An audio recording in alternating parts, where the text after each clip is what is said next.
Thank you so much, everyone, for staying with us. Let's take a further look. This time around, we're looking at it from different points of view, a legal point of view, an insider point of view, and also from a political strategies and analyst point of view. Tonight, I have three gentlemen to discuss these issues. Ayo Yolowo is one of those who have agitated about the situation of the APC. He joins me here. He's a member of the APC. And Mr. Jide Ojo is a political analyst. And from our Lagos studio is Mr. Curtis Adigba. He's a political strategist and a lawyer. Thank you so much, gentlemen, for coming on tonight.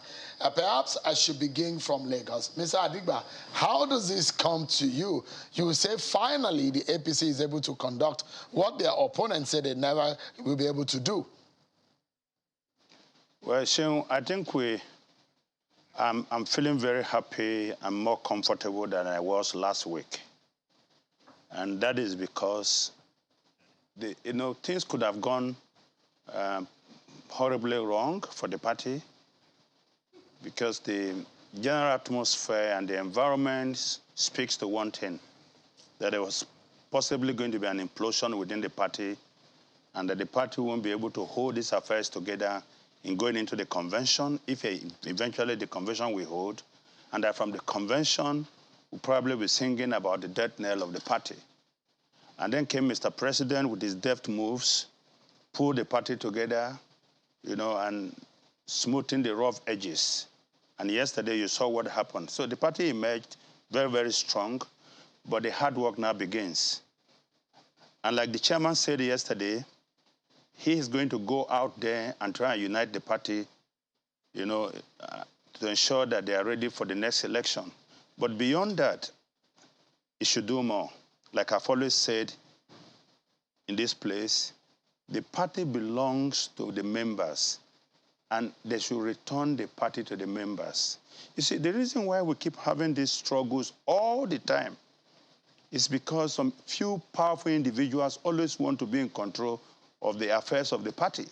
Now, but if you build a party that is organic from bottom to the top, you know the party, you know the members of the party, you know the roles they have played in the party, and of course, you allow them to participate in the process of electing their leaders.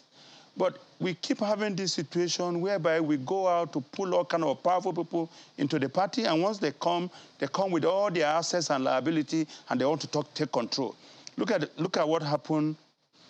About a particular candidate, where a lot of party members were angry that because of the role she had played during the NSAS, the things she had said about the leader of the party and all that, they were not happy. But you see, that situation could have been avoided if her governor had not moved into the party with her. And now, after the zoning arrangement that took that position to the south-south, her governor projected her. And the other governors had to agree.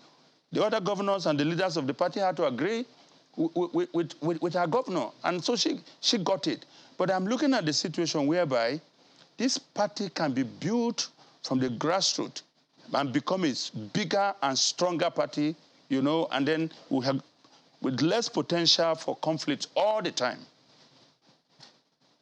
All right. Mr. Adigba, one thing that I would like you to help us make sense of later is a possible booby trap that the party might be experiencing in terms of the legality of the issues of consensus. I will come to that in a moment. But we're looking at the politics of things now. Mr. Ojo, what's your view? You watched it yesterday. All what happened. And if you look at what trailed the convention, up onto the convention, the conduct of the convention, would you say that was desirable?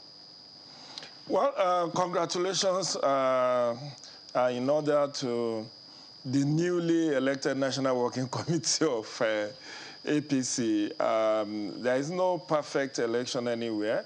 And I was there a couple of weeks ago, and we were like, oh, with this, I recall with Senator Gada from Sokoto, we were like 10 days to convention. With this convention, eventually, but it held. And with whatever imperfections that comes with it, I feel that it's a big ordeal that APC has been able to cross. However, I have issues with the way they interpreted their own consensus. Because I see Governor Badaru say, you must, it's like a must have consensus. Yeah. Consensus shouldn't be a must. The Electoral Act says, if there is no consensus, go for direct or indirect primary. But situations where you are saying you must have consensus, and people are allowed being dictated to, okay, go and negotiate, go and negotiate. And then the caveat is, okay, if you agree to consensus, we are going to repay your nomination and your nomination form. Yeah. But if you fail to do so, you not get it. You forfeit it. It's just like, and I felt in another time after this consensus thing should happen at least minimum of a week to the convention. Yeah. So that you now know those who have insisted on going for the election, and you prepare for the election. It's not on the ground of convention you will be forcing people. Some people had about 3. But it was like a conclave. There was a drama. There was a drama. Someone was announced to have stepped down, but the person came forward and said, no, I did not step down. We even saw someone crying that he was being forced to step down for someone who just came to the party 2-3 months ago. All manner of drama played out yesterday, but INEC was there. INEC saw everything. And if INEC, and I saw, you know, you was talking about whether this is in full compliance. Absolutely. With Electoral Act Section 84, we talked about, yeah, because they said written withdrawal. Maybe we can show that. Written withdrawal. I thought we and the written withdrawal is coming after the fact. Is that what I said? The legal booby trap. Now, because if the producer can put that on, Section 84, 9, 10, and 11 says a political party that adopts a consensus candidate shall secure the written consent of all cleared aspirants for the position, indicating their voluntary withdrawal from the race and their endorsement of the consensus candidate. Where a political party is unable to secure the written consent of all cleared aspirants for the purpose of a consensus candidate, it shall revert to the choice of direct or indirect primaries for the nomination of candidates for the aforesaid elective positions. 11 now said, a special convention or nomination congress shall be held to ratify the choice of consensus candidates at designated centers at the national, state, senatorial, federal, and state constituencies, as the case may be. This presupposes that you should have had a written consent before. Well ahead of the convention. I saw that you were laughing. It was there a due compliance. Consensus is consensus. No, let's not drag this issue. We are not putting the APC. I will not sit here and put my party in a court of law on television. The president has warned us away from this, and every member has agreed. Whatever happened yesterday has happened. The most important thing, my brother Curtis Adigba has said it there. Everybody assumed that yesterday would sound the death knell of the APC. But we have come out of this and we are fine. All the written consensus, everybody wrote before they came upstairs. You just didn't see it. That was not true. No, it is true. You didn't see it. No, they don't have to submit to you. They submitted to the people. But where we need to see the evidence at some point. It is not you. It is INEC. They don't care about you. We care about INEC. You're a television station. You're not INEC. All of them submitted before they came upstairs. I'm a journalist. I'm part of the process. Anyway, I am telling you that we have done what we need to do. What I want is for everybody to move forward. And I'm going to be saying this to especially the young people, those ones on the social media. I'm appealing to our young people, especially the APC young people and the supporters. There's no need for all the fighting and insult being thrown around. We are one party. And like my leader said earlier on, we have a bigger fight to fight, which is the 2023 election. We cannot be fighting ourselves. We have done what we needed to do yesterday. Like my brother here also said, no matter the flaw and the imperfection inherent in it, the joy is that the result is here. We have a party still intact. We need to now pull in one direction. With the tag of coronation and imposition. It doesn't matter. My appeal also to our National Working Committee, led by our new chairman, Senator Adamo, is that we should just make sure that there is a lot of healing done, a lot of reaching out to everybody, so that there will be reconciliation and then refocusing the party so that we will be able to face the same direction. Look, no party is perfect. This is the truth. I'm so happy that Ayo Yalawa is speaking in a different tone. Because I'm a member of the... See, I told you one day when I was... The tone of your voice... I told something on this panel the other day. I said, look, no matter how angry I may be, one thing that is very paramount is that I'm a founding member of the APC. And the only thing I want is for the survival and the success of the party. No matter my anger then, it was dropped on Friday, the moment we know the convention was going to hold yesterday. A lot of imperfection, I agree. But the most important thing is that the party should forge ahead. All right. Ayo does not want to talk about consensus candidate and the booby trap, but we will talk about it. We know that you are an interested party and you fear it. Let me ask Mr. Curtis Adigba, from a legal point of view, I see trouble, but do you see it? I don't see any trouble. That's left for the courts to decide. You see, this permutation that PDP and our supporters are anchoring about whether the APC, the APC convention, in fact, complied with the provision of the Electoral Act or not, reminds me of the story of the lion, the antelope, and the field rat. The antelope spends so much energy catching rats, but it doesn't get enough calorie from it, instead of going for antelope. I think the PDP should be concerned much more with how they organize their party to snatch victory from the APC, rather than, spending time and wasting resources on promoting this kind of nonsense.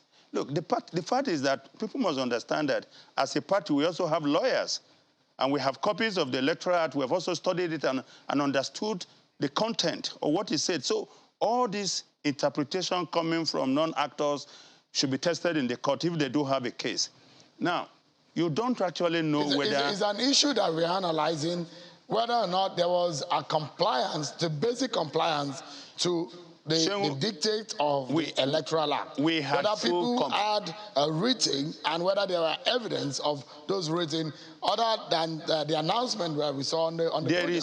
There is a presumption of regularity here. Those who were supposed to receive those letters have not come out to say we did not receive any letter. INEC, who superintended the exercise, has not come out to say no letter was written and no letter was received. So let's just presume that everything went well for now until we have contrary evidence. Mr. Ojo, there are two things involved in that consensus option. I don't know why our political parties are actually scared of competitive election, even in their own internal elections. The presumption of law is it's not just written withdrawal. You have to endorse. Absolutely. It's not just I'm withdrawing. It's a process. Agreement. You have to come to the table, and people have to agree. And you write that you have.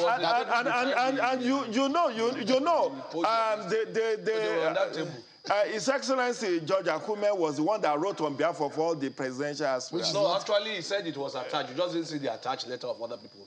See, this is the problem.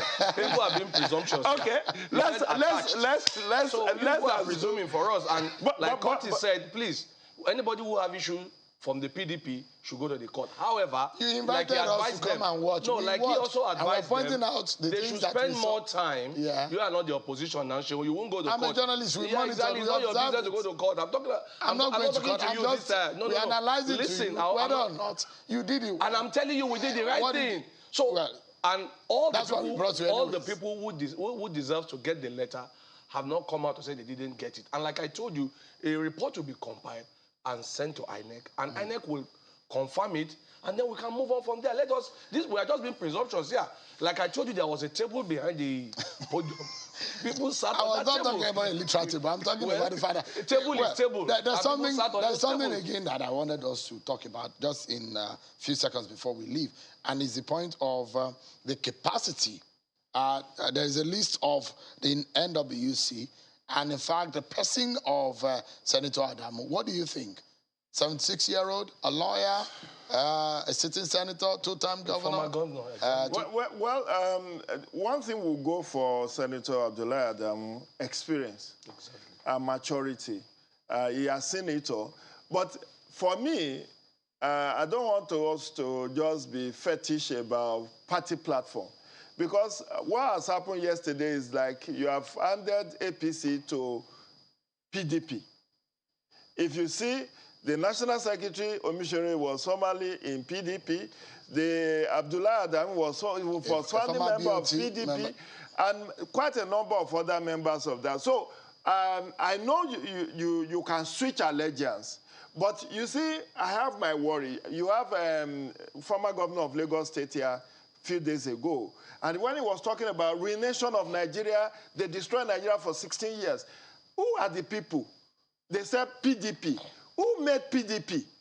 Today, the same elements in PDP for 16 years are literally taking over APC structure, and under a new, does a cloak make a pope, or what it is?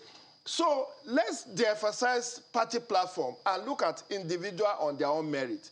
Adamu Abdullah is knowledgeable, a lawyer, administrator, senator. He has both executive and legislative experience, and now crowning it up with the position of national chairman. So he has his job cut out for him. More so, he is the chair of Reconciliation Committee of APC. So he already knew the issues. Problems, He knew the issues. But unfortunately for him and his committee and National Working Committee members, there's no luxury of time. Because now in 2 weeks, they have to come up with the timetable for the primaries. And the procedures of going about the primaries, which the PDP has been able to do. So they need to just hit the ground running, and let's hope that they will make a success. Let me get your closing remarks. He said something very, very succinct here. Abdullah Adamu, our chairman, is a very experienced man, and we have to give him that. But I want to correct this wrong notion of PDP to APC. Abdullah Adamu joined the APC when we didn't even know we were going to win an election. In 2014, before an election was ever held. He was one of those people who moved in. So this handing over thing is a wrong notion. You allow me show you that people have been talking about. Many of you forgot that I was actually a founding member of the AD that went on to become the ACN that is now part of the APC. So that people went somewhere. I mean, if you want to talk about that, what will you say about the other side? Atiku Adamu has been practically every other party. So, like he said, it's not an issue for us. The issue is that Abdullah Adamu joined the party when the party has not even won the presidential election. So he's eminently qualified to be called an APC. Curtis Adigba to give us, in the last 30 seconds that we have, his closing remark.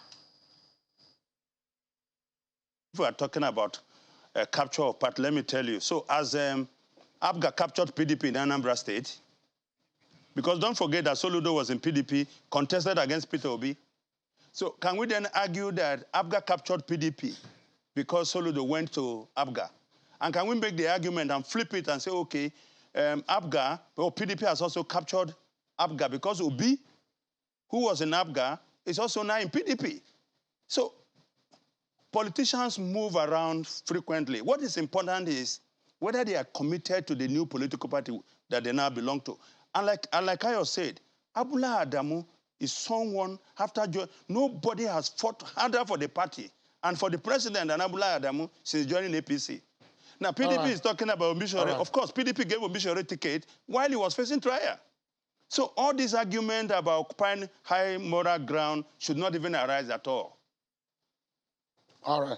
I must sincerely thank you. We're totally out of time. But Mr. Ojo, thank you so much for coming. Ayo Yalo and Mr. Curtis Adigba, thank you so much, gentlemen, for coming. That's our show for today. Thanks, everyone, for watching. I'm sure Kimberly, have a wonderful evening.